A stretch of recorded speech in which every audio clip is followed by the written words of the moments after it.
안녕하세요. 저는 올해 30을 앞둔 평범한 직장인입니다. 이렇게 사연을 보내게 된 건 정말 믿기지 않는 일이 제게 일어났기 때문이에요. 아직도 꿈인 것 같고 제가 올바른 판단을 한 건지 확신이 서지 않아서 여러분의 의견을 듣고 싶습니다. 저는 2년 전부터 민수라는 남자와 연애를 해왔어요. 민수는 저보다 2살 많은 프리랜서 디자이너였고 처음 만났을 때는 정말 따뜻하고 배려심 많은 사람이라고 생각했습니다. 데이트할 때도 항상 제 의견을 먼저 물어봐주고 무리하지 않는 선에서 예쁜 곳들을 데려가 주곤 했거든요. 그런 민수가 지난해 가을 저에게 프로포즈를 했어요. 갑작스럽긴 했지만 2년이나 사귀었고 나이도 있고 해서 결혼을 결심했습니다. 양가 부모님께 인사도 드리고 본격적으로 결혼 준비에 들어갔죠. 처음에는 모든 게 순조로웠어요. 예식장도 예약하고 신혼여행지도 정하고 혼수 준비도 차근차근 해나가고 있었거든요. 그런데 예물을 준비하던 중에 첫 번째 이상한 일이 일어났어요. 어느 날 민수가 갑자기 저에게 이런 말을 했습니다. 은정아, 우리 형수가 형한테 롤렉스 사줬는데 정말 멋있더라. 나도 너무 갖고 싶어. 처음엔 그냥 부러워하는 말인 줄 알았어요. 그런데 민수가 계속 그 이야기를 하는 거예요. 형수가 산 게 2천만 원짜리래. 정말 예쁘던데 나도 그런 거 하나 있으면 좋겠다. 그때부터 불안한 생각이 들기 시작했어요. 설마 저에게 그런 비싼 시계를 사달라는 건 아니겠지만 왠지 그런 느낌이 들었거든요. 며칠 뒤 예물을 보러 백화점에 갔을 때였어요. 시계 매장을 지나가는데 민수가 갑자기 발걸음을 멈추더니 말했어요. 은정아, 잠깐만 여기 들어가 보자. 들어가 보니 바로 롤렉스 매장이었어요. 민수는 마치 이미 정해둔 것처럼 특정 시계를 가리키며 직원에게 물었습니다. 이거 얼마예요? 이 모델은 2천만 원입니다. 그 순간 제 심장이 철렁 내려앉았어요. 민수가 제게 말했습니다. 은정아, 이거 어때? 형수가 형한테 사준 게 바로 이거야. 저는 당황해서 말을 제대로 못했어요. 2천만 원이라니 저희가 신혼집 마련하느라 대출도 받아야 하는 상황에서 그런 돈을 시계에 쓸 수가 있나요? 민수야, 이건 너무 비싸지 않아? 우리 지금 집 때문에 돈이 많이 필요한 상황인데. 그러자 민수가 조금 서운한 표정을 지으며 말했어요. 형수는 형한테 이런 걸 선물로 주는데 네가 나한테는 못 사주겠다는 거야? 그 말을 듣는 순간 정말 당황스러웠어요. 사랑하는 사람이니까 선물을 주고 싶은 마음은 당연히 있지만 우리 형편에 2천만 원은 정말 큰 돈이잖아요. 결국 저는 타협안을 제시했어요. 그럼 다른 브랜드로 좀 더 저렴한 걸로 하면 어떨까? 민수는 아쉬워하면서도 결국 동의했고 우리는 800만 원 정도 하는 다른 명품 시계를 샀습니다. 그래도 제게는 적지 않은 금액이었지만 결혼 예물이니까 그 정도는 할 수 있다고 생각했어요. 하지만 그때부터 뭔가 불안한 기분이 들기 시작했어요. 민수가 저를 진심으로 사랑해서 결혼하자고 한 건지 아니면 경제적으로 안정된 저를 편리하게 생각하는 건 아닌지 하는 의심이 들었거든요. 그래도 그때는 결혼 준비하면서 예민해진 거겠지 하고 넘어갔어요. 2년이나 사귄 사람을 그렇게 쉽게 의심할 수는 없잖아요. 시계 일로 조금 언짢았지만 그래도 결혼 준비는 계속 진행했어요. 가장 중요한 건 신혼집이었거든요. 저희는 각자 모은 돈을 합쳐서 전셋집을 알아보기 시작했습니다. 원래 계획은 간단했어요. 제가 모은 돈이 1억 원, 민수가 모은 돈이 3천만 원이니까 총 1억 3천만 원으로 적당한 투룸 전셋집을 구하려고 했거든요. 그런데 막상 집을 보러 다니니까 마음에 드는 곳들은 다 1억 5천만 원 이상이었어요. 어느 날 정말 마음에 드는 집을 발견했어요. 신축 아파트에 햇볕도 잘 들고 교통도 편리한 곳이었는데 전세금이 1억 8천만 원이었습니다. 민수가 그 집을 보자마자 말했어요. 와, 여기 정말 좋다. 은정아, 우리 여기서 살자. 신혼집으로 딱이야. 저도 그 집이 마음에 들었지만 돈이 문제였어요. 좋긴 한데 5천만 원이 부족하잖아. 어떻게 하지? 그러자 민수가 태연하게 말했어요.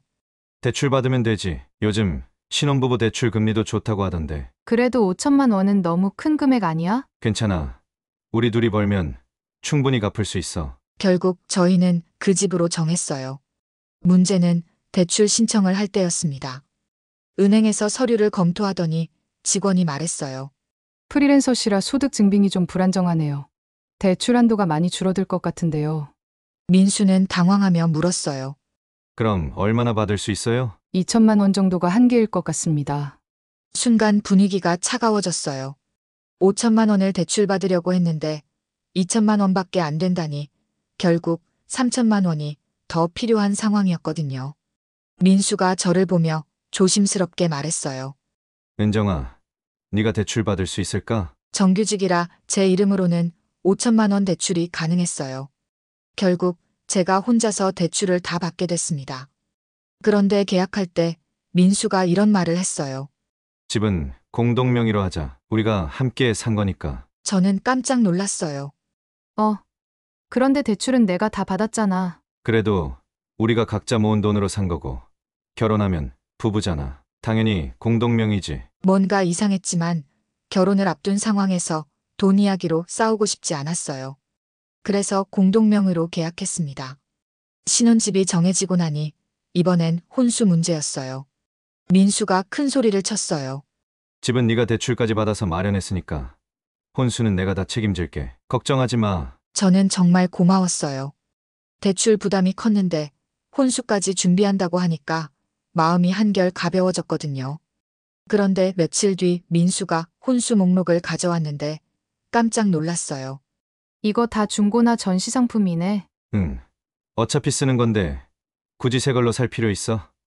이렇게 하면 훨씬 저렴하게 살 수 있어. 냉장고며 세탁기, 에어컨까지 전부 중고나 전시 할인 상품으로 리스트를 만들어 놨더라고요. 그래도 신혼집인데 너무 아끼는 거 아니야? 아니야.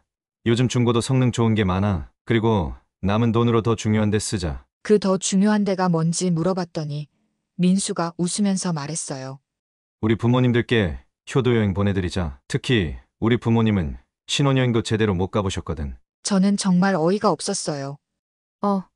그런데 그건 너네 부모님만 가시는 거야? 응. 우리 부모님이 여행을 너무 가고 싶어 하셔서 이미 말씀드렸는데 엄청 좋아하셨어. 이미 말씀드렸다고? 응. 어제 전화드렸는데 정말 기뻐하시더라. 그 순간 정말 기가 막혔어요. 제 동의도 구하지 않고 이미 약속을 해버린 거예요. 그것도 혼수비로요.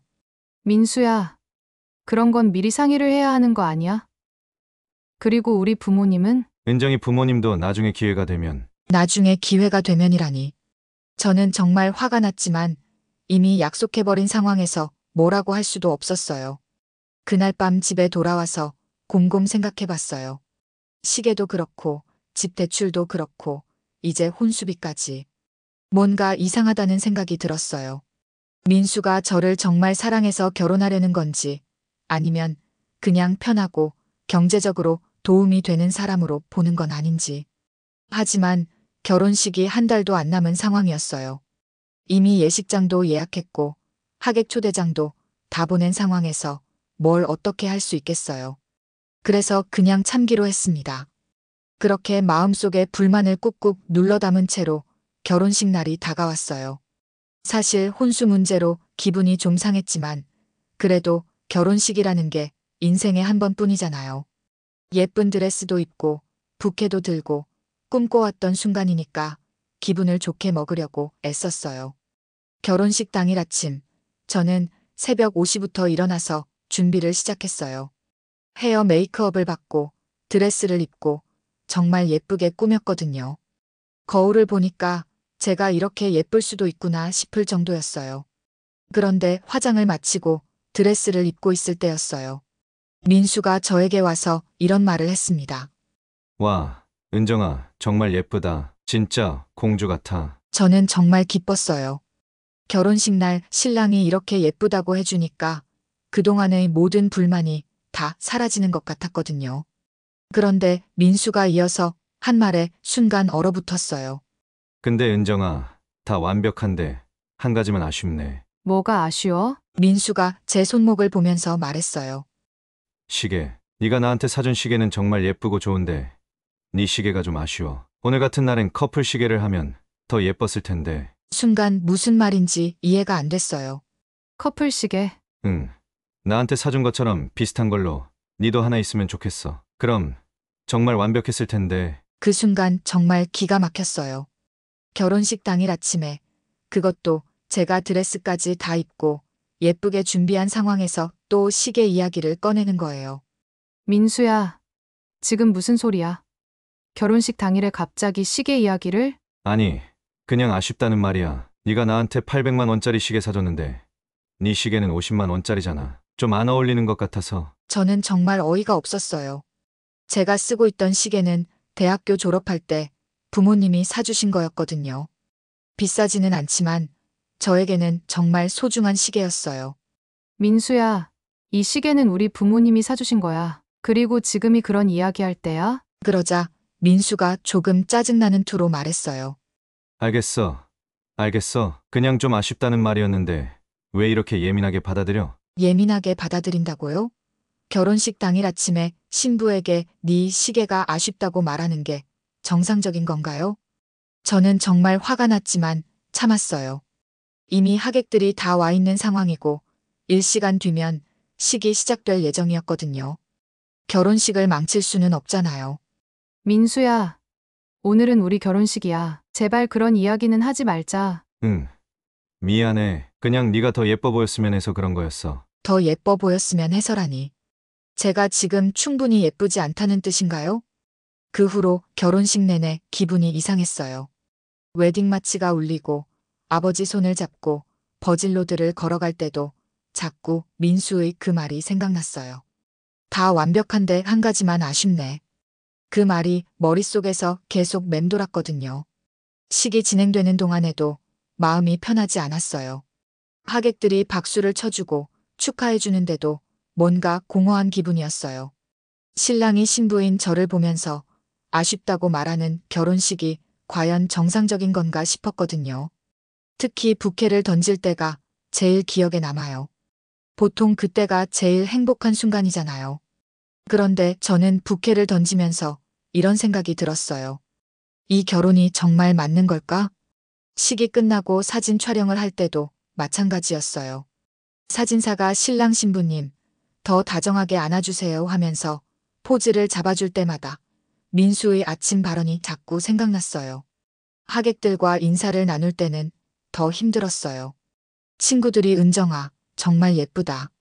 행복해 보여라고 말해줄 때마다 아, 내가 지금 행복해 보이는구나.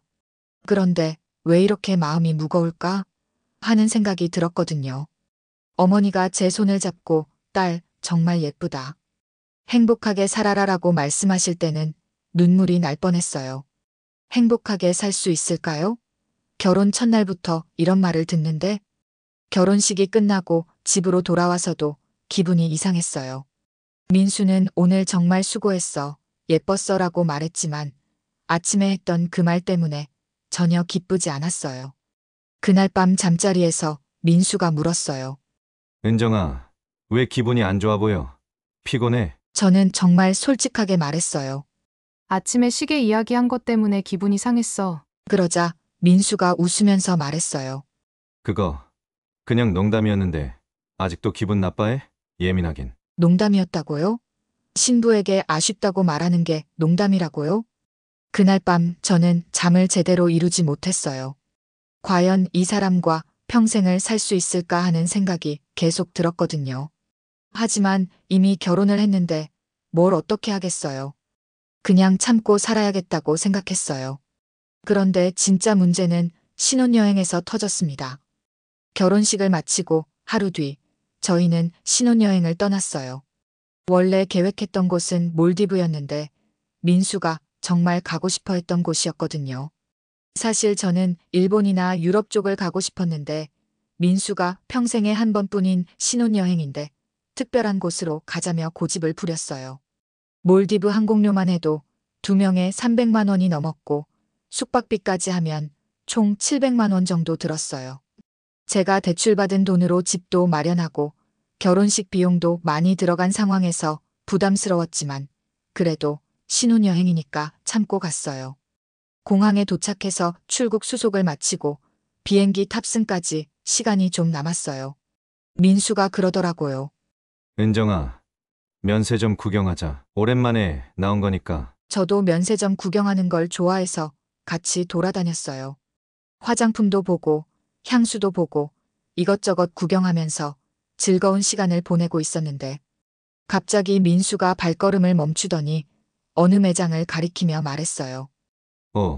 저기 시계 매장 있네. 잠깐 들어가 보자. 그 순간 가슴이 철렁했어요.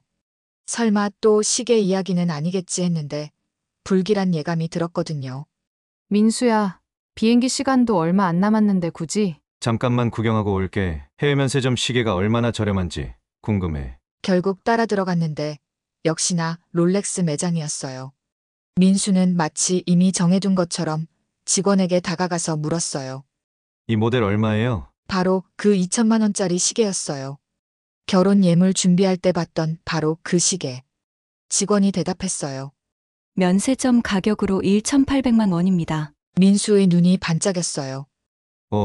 200만 원이나 저렴하네. 은정아, 어때? 면세점에서 사면 좀 더 저렴하잖아. 저는 정말 기가 막혔어요.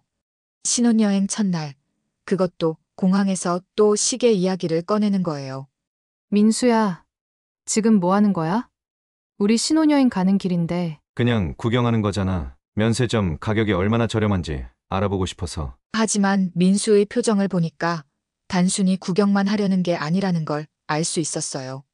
정말 사고 싶어 하는 눈빛이었거든요. 은정아, 이거 정말 예쁘지 않아?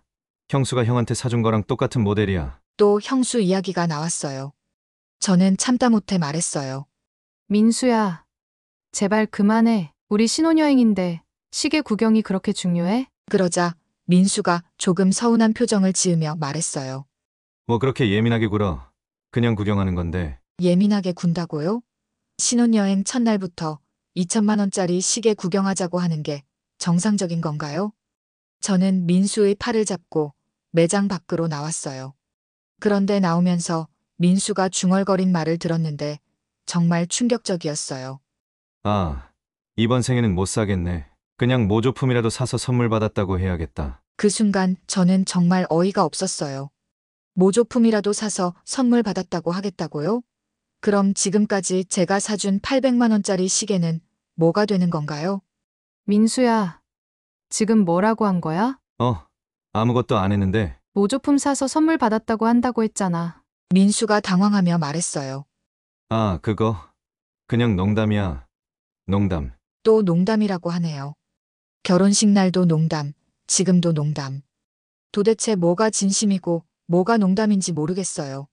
민수야, 그런 농담이 어디 있어? 내가 시계 사준 걸 뭘로 보는 거야? 은정아, 왜 이렇게 예민해? 그냥 아쉽다는 말이었는데. 예민하다는 말이 또 나왔어요. 제가 예민한 게 아니라 민수가 이상한 거 아닌가요? 비행기 안에서도 분위기가 어색했어요. 민수는 기내 면세품 카탈로그를 보면서 또 시계 페이지를 넘기고 있었고 저는 정말 답답했어요. 민수야, 제발 그거 그만 봐. 뭘 그만 봐. 시계 그만 봐달라고. 그냥 구경하는 건데 뭐가 문제야? 5시간 비행하는 동안 민수는 계속 시계 이야기만 했어요. 어떤 브랜드가 좋고 어떤 모델이 인기 있고 면세점에서 사면 얼마나 저렴한지. 정말 지겨웠어요. 몰디브에 도착해서도 마찬가지였어요. 호텔 로비에 있는 면세점을 지나갈 때마다 민수는 시계 매장을 유심히 봤고 심지어 직원에게 가격을 물어보기까지 했어요. 저는 정말 화가 났어요. 평생에 한 번뿐인 신혼여행인데 아름다운 몰디브 바다를 보면서도 민수는 시계 생각만 하고 있었거든요. 둘째 날 저녁 해변에서 로맨틱한 디너를 하고 있을 때였어요. 정말 예쁜 석양이 지고 파도 소리도 들리고 완벽한 분위기였는데 민수가 또 이런 말을 했어요. 은정아, 나중에 우리 좀 더 여유 생기면 그 시계 하나 사자. 면세점에서 사면 200만 원 정도 저렴하잖아. 그 순간 정말 폭발할 것 같았어요. 민수야, 지금 몇 번째야? 시계 이야기 그만 좀 해. 왜 그래? 그냥 계획 이야기하는 건데. 계획. 1,800만 원짜리 시계가 계획이야? 그러자 민수가 조금 짜증을 내며 말했어요. 그럼 평생 이런 시계 하나 못 사고 살라는 거야. 형수는 형한테 사줬는데 또 형수 이야기예요. 정말 지겹더라고요. 그날 밤부터 저는 민수와 거의 대화를 하지 않았어요. 너무 실망스럽고 화가 났거든요. 신혼여행인데 시계 이야기만 하고 제 기분은 전혀 고려하지 않고 자기 욕심만 생각하는 모습이 정말 한심했어요. 남은 3일 동안 저희는 거의 말을 하지 않고 지냈어요. 민수는 왜 이렇게 토라져 있냐고 물었지만 저는 대답하고 싶지 않았어요. 신혼여행이 이렇게 엉망이 될 줄 누가 알았겠어요. 다른 커플들은 다 행복해 보이는데 저희만 어색하게 지내고 정말 우울했어요. 그리고 한국에 돌아오는 비행기 안에서 저는 마음속으로 결심했어요. 이 결혼은 잘못됐다고. 한국에 돌아온 그날 저녁, 저는 더 이상 참을 수 없다는 결론에 도달했어요. 신혼집에서 짐을 정리하면서도 계속 생각했거든요. 이 사람과 평생을 살 수 있을까? 앞으로도 계속 이런 식으로 살아야 하나? 민수는 여전히 자신이 뭘 잘못했는지 모르는 것 같았어요. 짐을 정리하면서도 몰디브 정말 좋았다. 다음에 또 가자라고 말하는 걸 보니 정말 답답했어요. 그날 밤 잠자리에서 저는 민수에게 말했어요. 민수야, 우리 이야기 좀 하자. 무슨 이야기? 우리 결혼 말이야. 나는 이 결혼이 잘못됐다고 생각해. 민수가 깜짝 놀라며 일어났어요. 갑자기 무슨 소리야? 뭐가 잘못됐다는 거야? 네가 나를 어떻게 보는지 알겠어? 나는 네한테 그냥 돈 내주는 사람이야. 사랑하는 아내가 아니라. 무슨 말이야? 나는 네가 좋아서 결혼한 거야. 좋아한다면서 왜 계속 나를 힘들게 해? 시계 때문에 결혼식 날도 신혼여행 내내도 기분 나쁘게 만들고. 민수가 조금 당황하며 말했어요. 그것 때문에 그냥 시계 하나 갖고 싶다는 말 때문에 이렇게 극단적으로 생각하는 거야? 극단적이라고 하네요. 제가 극단적인 게 아니라 민수가 이상한 거 아닌가요? 민수야, 시계가 문제가 아니야. 네가 나를 대하는 태도가 문제야. 집 대출은 나 혼자 받고, 집은 공동 명의로 하고, 혼수비로는 네 부모님 여행 보내고. 이게 정상적인 결혼이야? 그제야 민수가 조금 심각한 표정을 지었어요. 그건 어쩔 수 없었잖아. 내가 프리랜서라서 대출이 어려웠고. 어쩔 수 없었다고. 그럼 집도 내 명의로만 해야 하는 거 아니야? 왜 공동 명의로 했어? 민수가 할 말이 없어서 가만히 있자 저는 계속 말했어요. 그리고 결혼식 날 신부한테 아쉽다고 말하는 게 정상이야? 신혼여행 내내 시계 이야기만 하는 게 정상이야? 신혼여행 내내 시계 이야기만 하는 게 정상이야?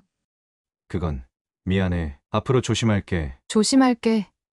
이미 늦었어. 나는 더 이상 이런 식으로 살 수 없어. 그때 민수가 갑자기 화를 내며 말했어요.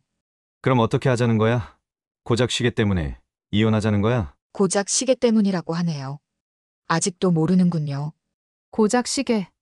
민수야, 문제는 시계가 아니야. 네가 나를 어떻게 생각하는지, 결혼을 어떻게 생각하는지가 문제야. 나는 네가 좋아서 결혼했다고. 좋아한다면서 왜 나를 ATM처럼 대해? 돈 필요할 때만 찾고, 평소에는 관심도 없고. 민수가 목소리를 높이며 반박했어요. 무슨 ATM이야. 나도 니한테 시계 사달라고 한 적 없어. 그냥 갖고 싶다고 말한 것뿐이야. 사달라고 안 했다고. 그럼 뭐야?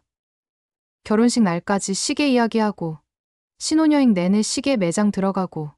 그게 뭐야? 그러자 민수가 조금 누그러진 목소리로 말했어요. 은정아, 내가 잘못 생각했나 봐. 미안해. 앞으로는 그런 말 안 할게. 하지만 저는 이미 마음을 정했어요. 늦었어. 나는 더 이상 참을 수 없어. 이혼하자. 민수가 정말 놀라며 저를 붙잡았어요. 은정아, 제발 한 번만 용서해줘. 내가 정말 잘못했어. 민수야, 이게 한 번이야. 시계 이야기를 몇 번이나 했는데. 앞으로는 정말 안 할게. 시계 이야기 절대 안 할게. 하지만 저는 더 이상 믿을 수 없었어요. 사람이 그렇게 쉽게 변할까요? 다음 날 저는 친정에 가서 부모님께 모든 상황을 말씀드렸어요. 처음에는 부모님도 깜짝 놀라셨어요. 나라? 결혼한 지 일주일도 안 됐는데 벌써 이혼 이야기를 하냐? 엄마, 저는 더 이상 못 살겠어요. 이 사람은 저를 사랑하는 게 아니라 이용하려고 하는 것 같아요. 아버지가 조용히 말씀하셨어요. 그 남자가 네한테 손을 댔거나 바람을 피운 건 아니지? 그런 건 아니에요. 하지만 저를 사람 취급을 안 해요. 상황을 자세히 설명드리니까 부모님도 이해하시더라고요. 특히 어머니가 화를 내셨어요. 결혼식 날 신부한테 아쉽다고? 그게 사람이 할 말이야? 며칠 뒤 민수가 친정으로 찾아왔어요. 시어머니도 함께 오셨더라고요. 시어머니가 저에게 무릎까지 꿇으며 말씀하셨어요. 며느리야, 우리 민수가 잘못했다. 제발 한 번만 용서해다오. 정말 미안했어요. 시어머니께서 무릎까지 꿇으시는데 제가 너무 매정한 건 아닌가 싶기도 했고요. 하지만 민수를 보니까 여전히 자신이 뭘 잘못했는지 제대로 모르는 것 같았어요. 민수가 말했어요.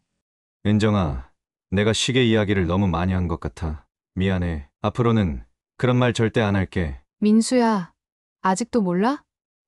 문제는 시계가 아니야. 그럼 뭐가 문제야? 네가 나를 대하는 태도 전체가 문제야. 나는 네 부인이야. 네가 마음대로 이용할 수 있는 사람이 아니라고. 시어머니가 다시 말씀하셨어요. 며느라, 남자들은 원래 좀 그래. 시간이 지나면 철이 들어. 하지만 저는 고개를 저었어요. 어머님, 죄송해요. 하지만 저는 더 이상 기다릴 수 없어요. 그렇게 저는 결국 이혼을 했어요. 결혼한 지 일주일 만에요. 주변 사람들은 다들 놀랐어요. 고작 시계 때문에?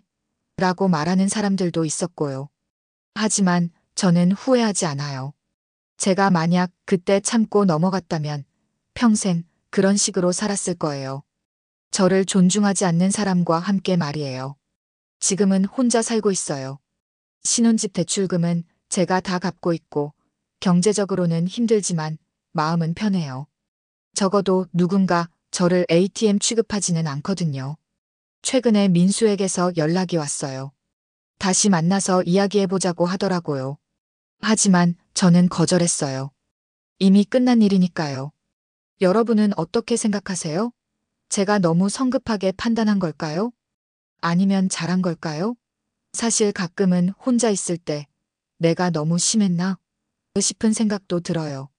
하지만 결혼 전에 그 사람의 본 모습을 알게 된 게 오히려 다행이라고 생각해요. 사랑만으로는 결혼할 수 없다는 걸 깨달았거든요. 서로를 존중하고 배려하는 마음이 있어야 진짜 부부가 될 수 있는 것 같아요. 여러분의 솔직한 의견을 댓글로 남겨주세요. 정말 궁금해요.